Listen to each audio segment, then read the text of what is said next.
আরে ভাই, জামাত ইসলামের এমপি হওয়া এত সহজ নয়। কি বলে আমির হামজা, শুনুন।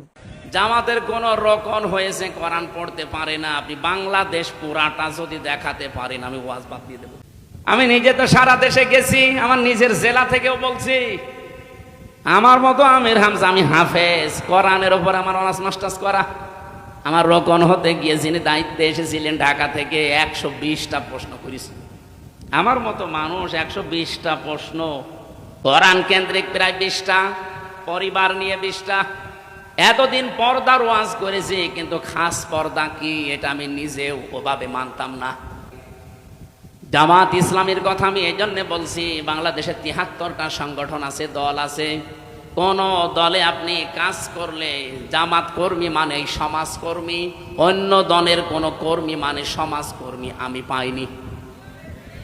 কিন্তু জামাত ইসলামের কর্মী হতে হলে আপনাকে আগে সমাজকর্মী হওয়া লাগবে। এটা বানিয়ে বললাম?